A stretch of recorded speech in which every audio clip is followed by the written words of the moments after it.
Ертегіні соңына дейін тыңдап, келесіде оқылатын қызықты ертегі әңгімелерді жіберіп алмас үшін арнаға тіркелуді ұмытпаңыз. Бір шаһарда бір кедей шал болыпты.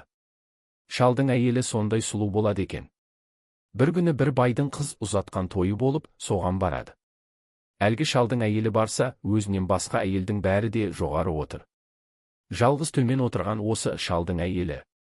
Әйел ішінен итқұса болып отырып, той тарқаған соң үйіне келіп, шалға мен сенен кетемін дейді. Сорлы шал сасып: «Ей, өзің не деп тұрсың? Кеткенің не?» деп сұрайды.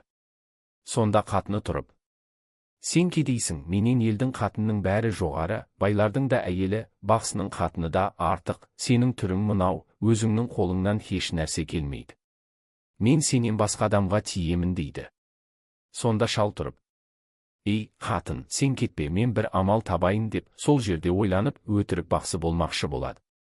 Бақсы болып, елдің тамырын ұстап, ойнап, сөйтіп жүріп, айла тауып, елге бақсы атанады.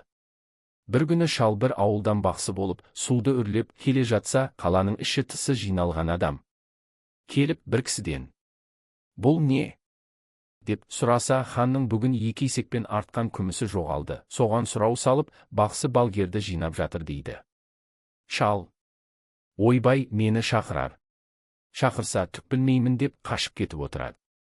Хан елдің бәрі жинап, ешкім таба алмаған соң сұрау етті: «Кім қалды?» дегенде, осында бір бақсы шал қалды деп, қаланың билері, адамдары шалды таптық деп мақтайды. Хан жарлық етеді: «Қайда болса да табыңдар» деп, іздеп, үйіне келсе, шал жоқ. «Қайда кетті?» деп қатыннан сұраса, қатыны «Білмеймін» дейді. Шал бақсы бағанаға қашқаннан шәрден шығып бара жатса, бір судың жағасындағы көп ағаш бар екен, соған қарай жүреді. Келе жатса, 1-3 адам алдынан келе жатады. Бақсы шалды көреді. Ол үшеуі ұры екен, әлгі есекті алтынмен солар алып ұрлаған екен. Мына шал солай бара жатқан соң үшеуі қорқып ақылдасады: «Мына бақсы біліп келе жатыр бізді. Қазір табады да ханға алып барады. Онан соң хан басымызды алады. Онан да өзіне жалынып, есекпен бұлды беріп, бізді айтпа деп, нәрсе беріп қайрайық» дейді де, шалдың алдынан үшеуі шығады. Шал қорқып, бұлар өзімен ұстап, тонар, неге қарсы жүреді деп қисайып бұрылып қашады. Онда үшінші ұры: «Әне, қайтсем де, бізді ханға апарамын» деп, біздің жаңағы сөзімізді естіп кетіп барады. Аяғына жығылып, алып келейік деп, жүгіріп барып, шалды ұстап алып, апарып: «Міне ханның есегі, жүгі, өзің не алсаң да, қолыңды қақпайық біз, ал» деп, ханға айта көрне, апарып бер деп жалынады. Шал: «Олай болса, бұл жерде тұрсын, ханға сендер алды деп айтпайын. Өздеріңмен ақылдасайын деп келіп едім, өздерің жүре беріңдер. Жүгін аударып кетіңдер. Жүгі ауып, жатып қалыпты дейін мен» деп, шал білдірмей, қайта тартып, қалаға барса, алдынан іздеп жүрген адамдар танып келіп, ханға алып барады. Барып, бақсы сарнап отырып, өкіріп, бір мезгілде айтады: «Осындай ағаштың ішінде жүгі ауып жатыр» деп, 2 кісі жіберсе, айтқан жерінде жатыр. Хан разы болып, бақсыны ел адамының бәрінен артық көреді. Бір күні ханның сарайынан алтын жоғалады. Бұны ханның 40 уәзірі алады. Хан тағы шалды шақыртып алады. «Ал бақсым, тап» дейді. Шал не дерін білмей отырып қалады. Хан: «Егер таппасаң, басыңды алам» дейді.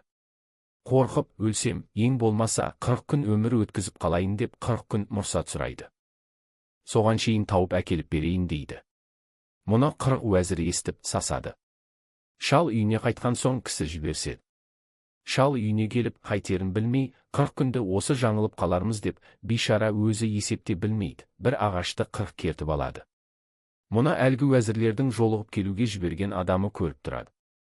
Барып аналарға айтады: «Осылай ағашты 40 кертіп алды, 40-ыңды осылай керттіріп, өлтіртермін» дегені деп ойлап, бұлар ертең бір уәзірді жібереді. Келіп, шалдың терезесінен қарап тұрса, шал әлгі ағаштың бір керткенін жонып тастайды. Мұны көріп, уәзір есі кетіп қорқып, аналарға келіп айтады: «Ойбай, ең аяғы менің барғанымды да біліп, сендерден айырылып, бір кісі жоқ болды» деп, әлгі ағаштың бірін жонып қойды дейді. Ертең 2 уәзір келіп қарайды. Келсе, шал тағы ағашты ұстап отыр екен. Шал отырып қатынына: «Қатын» деп айғай салады. Қатыны: «Немене осы, кеше нешеу еді, бүгін мен 2 екен» деп 2 сызықты жонады. Мұны көріп, әлгі уәзірлер қайтып барып: «Қой, ол шал табады, онан да барып, жалынып, басымызды аман алып қалуға тырысайық» деп, шалға келіп, барлығын өзімізді аман қалдыр, өлтіртпе, мына ханның алтынын өзіне бер. Анау көк бейітке тығып көміп едік деп апарып көрсетеді. Жалынады, уәзірлерді қайтарып, ханға келіп: «Таптым, тақсыр, 2 кісі жіберде, алғыз, ана көк бейіттің ішіне тығып кетті» деді. Сонда хан кісі жіберіп сұрайды: «Кім алыпты, білдің бе?» дейді. Сонда шал тұрып: «Тілегімді берсең айтам» дейді. Хан екі сөйлемей: «Жарайды» дейді. Шал: «40 уәзіріңіз» дейді. Хан: «Жарайды, енді өлтірмей-ақ қояйын, сенің сұрағаныңды бердім» деп қояды. Бір күні шал ханның үйіне келіп сөйлесіп отырғанда, хан далаға шығып кетеді. Хан шығып дәретте отырса, бір шолақ қанатының жартысы сынық шегіртке ханның алдына келіп қонады. Хан қолымен 2 рет басып қалып, екеуінде ұстай алмай, үшіншіде ұстап алып, қолына қысып, ұстап келіп, үйге кіріп, шалға келіп: «Осы қолымда не бар, тапқыш болсаң осыны тапшы» дейді. Шал сасады, не дерін білмей, қорқып, уайымға түсіп былай дейді: «Бір секіргенде құтылдым, 2 секіргенімде құтылдым, үшіншіде сорың солақ тұтылдым» дейді. Сонда хан: «Пай, шіркін, қалай тапқыш едің» деп, шегірткені тастай береді. Шалдың айтқаны шегіртке емес, өзі еді. Өзінің алдыңғы 2 жоқты тауып, кейінгі мынаны қалай табарын білмей айтқан сөзі шегірткеге тура келіп, қосылып қалғаны. Сөйтіп, шал аман құтылыпты. Содан қанша сый алып, өлімнен құтылған екен.